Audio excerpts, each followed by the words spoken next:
Hello, I'm John Kelly Jr., and this is Ralph Ventry, and we're here for the NEC On The Run podcast, and what a fall of 2012 it was for the NEC. Let's start on the gridiron. The Wagner Seahawks start off 0-3, but they reel off a big-time winning streak, their first playoff appearance, and other accolades follow. Well, John, if we're here to talk about what a phenomenal fall season it was across the Northeast Conference, we picked a good place to start with Wagner football. Wagner, they were picked 7th in the preseason coaches poll, so low expectations from the outside. They're coming off somewhat of a ho-hum 2011 season, and then they start 2012 0-3. They lose to FBS member Florida Atlantic 7-3 down in Boca Raton. They drop a 3-point decision at Georgetown, and then they come home and lose their NEC opener to Outerbridge rival Monmouth. So you have a team that's picked 7th at 0-3. They could have collapsed, they could have folded up a tent, but they went the opposite way. And it all started on Northeast Conference TV, September 22nd, Saturday night up in New Britain, Wagner, Central Connecticut. It's a rainy night. Wagner's big leg kicker, David Lopez, nails a 51-yarder through the rain as the first half expires. The Seahawks come out in the second half like gangbusters. They post a convincing victory over a solid Central Connecticut team.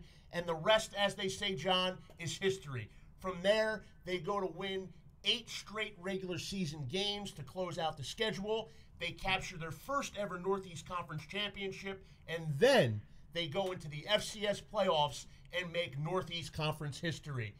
They extended their win streak to 9 by knocking off Patriot League champ Colgate in the first round of the FCS playoffs, delivering the first ever playoff victory for the Northeast Conference in the sport of football. And then they go out to perennial power Eastern Washington on the red turf that they have there. You may have seen Boise with the blue, EWU with the red. They go out on the red turf. They're winning the game late in the third quarter, but they come up just short to the number 2 seed Eastern Washington Eagles. But what a run for Wagner football, starting with the low expectations with the preseason coaches poll, shaking off the 0-3 start, winning the big game on primetime television against Central Connecticut, an 8-game winning streak to end the regular season, the win over Patriot League champ Colgate in the FCS playoffs, and a near upset of EWU. It was really a phenomenal season on the gridiron for Walt Hamline and his Seahawks, and it's one that I will remember for the rest of my lifetime, that's for sure. I'm John Kelly Jr. alongside Ralph Ventry here on the NEC On The Run podcast. Well, they call it football in the world. In the United States, we call it soccer. Let's talk about Fairleigh Dickinson. What a season for Coach Seth Rowland. First time in a decade they get to the Sweet 16. They've been to the Elite 8 before, and they do it by beating several ranked teams and claiming another NEC title. Well, John, if you were impressed with Wagner's run through the FCS playoffs with a big win over Patriot League champ Colgate and then the scare of Eastern Washington, well, you're going to be really impressed about what Fairleigh Dickinson men's soccer did this fall under Seth Rowland. They actually squeaked through the NEC tournament, advancing in both rounds on PKs after a draw through regulation and then to 2 overtime periods. They advance on PKs, but then they get to the national tournament, the NCAA College Cup. They get into the 48-team bracket, and they knock off St. John's 1-0 in regulation. Of course, St. John's of the Big East, a perennial power in this region and nationally known for its soccer. Fairleigh Dickinson and Seth Rowland played a great game. Their back line was very active and a huge part of that 1-0 victory. But the run doesn't stop there. From Jamaica, Queens, Seth Rowland takes his team out to the Gateway out in St. Louis. They take on the A-10 champion Billikens, and they knock them off. Another victory, not on PKs, a straight-up victory.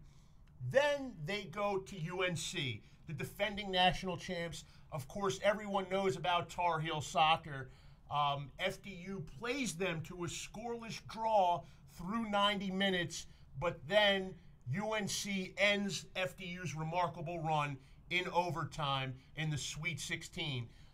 And, you know, You mentioned it had been 10 years since Fairleigh had advanced thus far, but the fact is it wasn't uncharted waters, as Coach Rowland's program had been here before. In 2001, actually, the Knights advanced all the way to the Elite Eight, and they also picked up a win along the way in the NCAAs between then and now. But really, it's great to see Coach Rowland's program back on top and really pulling in a lot of national attention for their on-field play. And I'd like to mention before we go, this was the first run for FDU soccer deep into the tournament since 2001, but not for the NEC.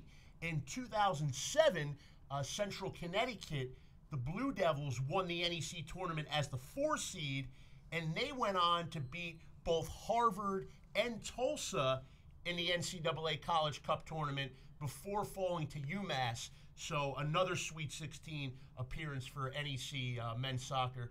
We're very proud of Seth Rowland and the Knights bringing NEC men's soccer back into the national spotlight this past November. I'm John Kelly Jr. with Ralph Fentry here. You're watching the NEC podcast On the Run. Now to the accolades. On the defensive side of the ball, Robert Morris defenders, second straight year they get the same award, and one sets a single season record. Yeah, if we're going to talk about individual accolades, we're going to start with Robert Morris football and Nolan Nierhoff. He became the NEC's all-time sack leader this past fall, but he didn't just do it on the football field. He did it in the classroom, too. Nolan was a Capital One academic All-American for a 3rd straight season. So he makes history in the fact that he is the first ever NEC football player to have back-to-back-to-back Capital One academic All-America selections. Now, right there, one of his defensive teammates, linebacker Brad Bannis, well, he joined Nolan in receiving All-America honors this past fall, and those two team up to make a little, another nugget of NEC history, if you will, in the sense that it was only the second time in 17 years of Northeast Conference football that 2 players from the same team both were on the Capital One academic All-America team. So hats off to Brad Bannis and to Nolan Nierhoff, both for their play on the field, 2 good starting defensive players, and also getting it done in the classroom, really voted amongst the top student athletes in all of college football. They weren't the only defenders that got the job done. Dorian Bell from Duquesne also got his hand in the mix. Yeah, Dorian Bell, he was an All-American for playing. He was on a Sports Network All-America team, and Nolan Nierhoff was as well. Nierhoff and Bell were the 2 players from the Northeast Conference that represented us on the All-America defensive team.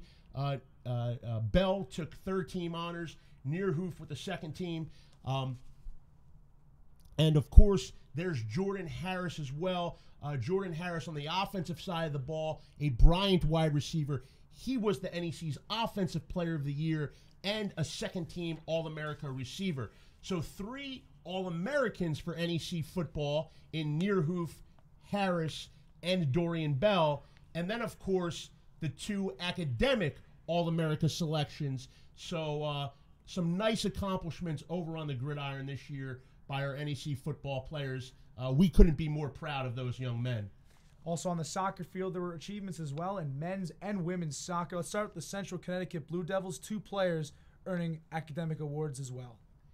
Yeah, I mean, you have Tom Obasi and then you have Reese Wilson, 2 very good contributors for the Blue Devils this year who finished 1st in the Northeast Conference standings on the men's soccer side in the regular season, of course. And they obviously did it on the pitch and did it in the classroom as well, as they were voted NSCAA Scholar All-Americans. So 2 Scholar All-Americans from the Central Connecticut Blue Devils in men's soccer.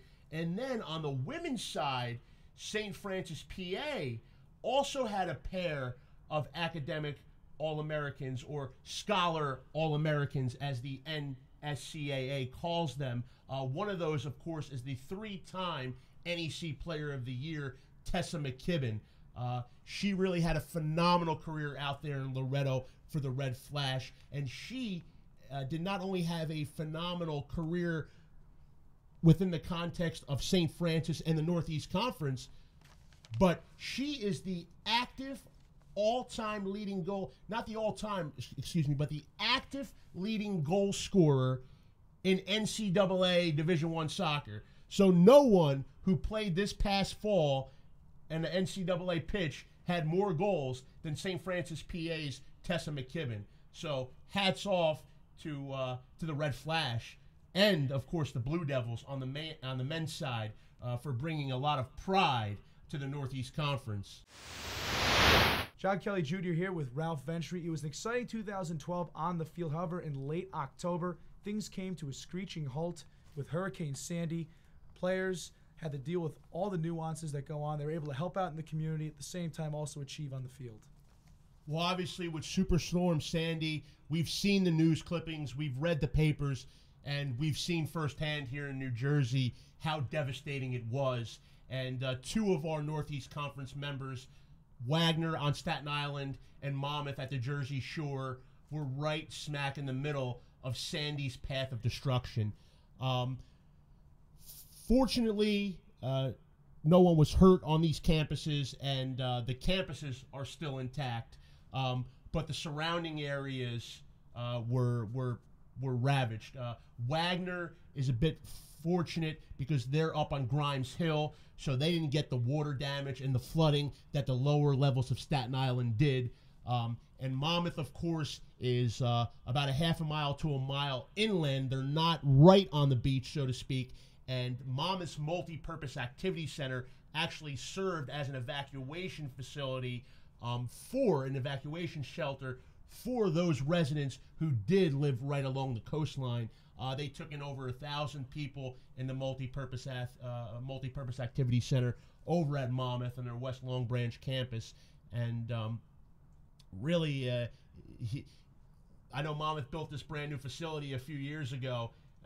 They had ideas of playing concerts there and playing basketball games. I don't think it ever crosses your mind that this is going to be an evacuation shelter one day, but that's indeed what happened. The devastation from Sandy really touched us all, and the recovery efforts are ongoing and probably will go on for a number of years moving forward. But to talk a little bit about Sandy and how the Northeast Conference student athletes responded, well, up at Wagner, they were getting ready for a huge football game when Sandy hit. They had preseason favorite and defending NEC champion Albany on their schedule coming up that next Saturday. Of course, Sandy wreaks havoc on the region. They lose power on Grimes Hill.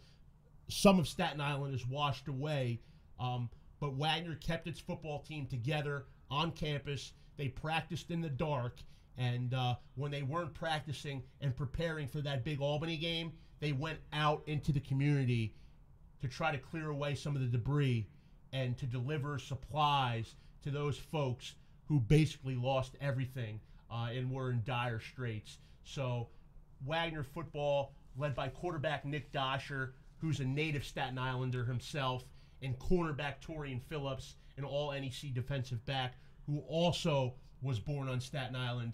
Those two guys led the charge in helping out their hometown borough and trying to bring some normalcy back to Staten Island. And you know what? Through it all, they won that game at Albany 30-0. So you want to talk about fighting past adversity.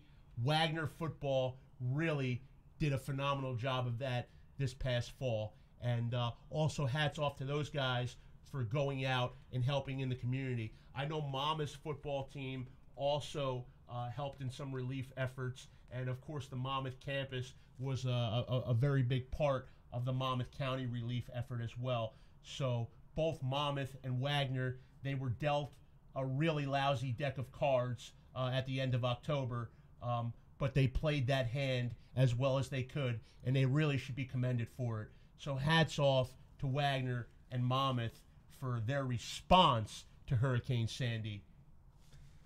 John Kelly Jr. and Ralph Ventry here for the NEC On the Run podcast. Well, while it was a great fall of 2012, behind the scenes, if you're a fan, hold on to your hats. Online digital media and the website now allows coaches shows. We have the NEC Front Row where we're sitting right now. But also, if you go to a game this year, the conference signed with Daktronics, and a scorer's table available for the score makes it easier. Also fun as the fan.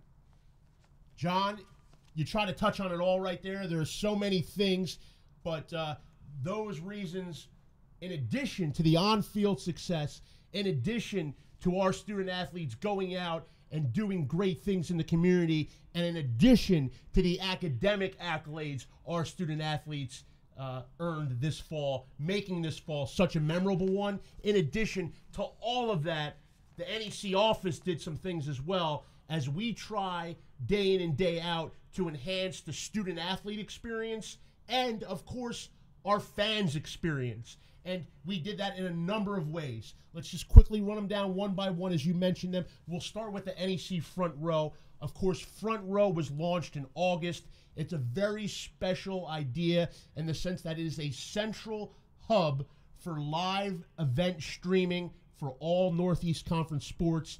It also allows our members to live stream in this one-stop shop website a number of other events, whether it be commencement, whether it be a special guest speaker on campus.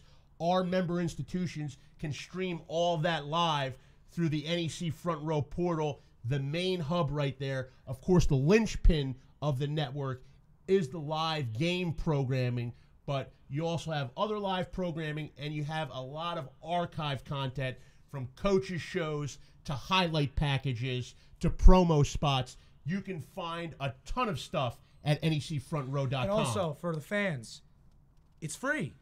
Exactly, John. You said the $1 million word right there, free. F-R-E-E. I mean, what more can you ask for? You have all this content right on your iPad, your smartphone, on your computer screen, and you don't have to pay a dime. Even better, there's no login information needed. As the folks know watching this now, they log on to necfrontrow.com, and they click around, click what they want, and they sit back and enjoy. So we're really happy that we can do that for our fans and also the family members and parents of our student athletes. As you know, we're a Northeast-based league, but we pull in student athletes from around the world and from all 50 states of the United States of America. So there are parents that now can follow the action from California, from North Carolina. I know we have had people watching Front Row telecast from Georgia, and they've tweeted about it to Twitter. That's another thing. There's a Twitter component on NEC Front Row, as we know. A lot of social media intertwined there. And it's just about us trying to enhance the experience all around in the Northeast Conference and do something for our fans so that they can follow the action more closely and really get the content that they want for free. So, and Front Row, that wasn't the only thing we did this past fall. You mentioned the LED tables with Daktronics. Well, our commissioner Noreen Morris was able to sit down with Daktronics, the industry leaders, so to speak, in the digital LED displays, and she put together a deal that the conference subsidized the cost of brand new scorers tables and LED signage for all 12 of our member institutions. So if you go around the Northeast Conference, whether it's the Pope Center at St. Francis, Brooklyn, whether it's the Spiro Center at Wagner, or the Sewell Center out in Moon Township at Robert Morris, you will see a brand new scorers table and LED signage, which really is a nice touch to all of our beautiful arenas around the league. It enhances the fan experience, it looks great on television, and it allows us to put a lot of messages out there at our Northeast Conference events. So thank you to Daktronics for being a great partner with the Northeast Conference in that sense. We're not done yet, though, John. We're not done. I feel like I'm talking your ear off here, but it really was an action-packed fall. In addition to the Daktronics tables, in addition to NEC Front Row, we've also launched the NEC Pride social media campaign. This is a year-long initiative, a year-long campaign to try to point attention to the great things that the student athletes around the Northeast Conference are doing, and things that both the student athletes, the conference, and the member institutions, and anybody associated with them could really take a sense of pride in. So that's what we're trying to do with the NEC Pride campaign across our social media platforms, primarily on Twitter. So keep a lookout for that hashtag NEC Pride. Then, of course, we have LED tables, NEC Pride campaign, NEC Front Row. Well, then we brought back NEC Media Day. To preview the basketball season, a lot of the leagues around the country have that media day a couple weeks before tipping off. He didn't just do it in a hotel. He did it at the new Barclays Center in Brooklyn. Exactly. We try to go all out. When we do things, we want to do them right. We want to do them as best we can. And we like to think that that's what we did with Media Day. We had actually discontinued our Media Day for the last 10 years, but this year we decided to bring it back, and we added a new social media twist.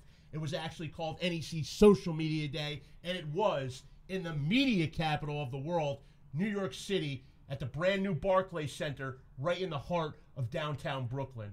So that, of course, was a day-long event where members of the press could come out, interview our coaches, get a little preview, a little sneak peek at the upcoming season, but it also aired live on Front Row for all our fans to watch.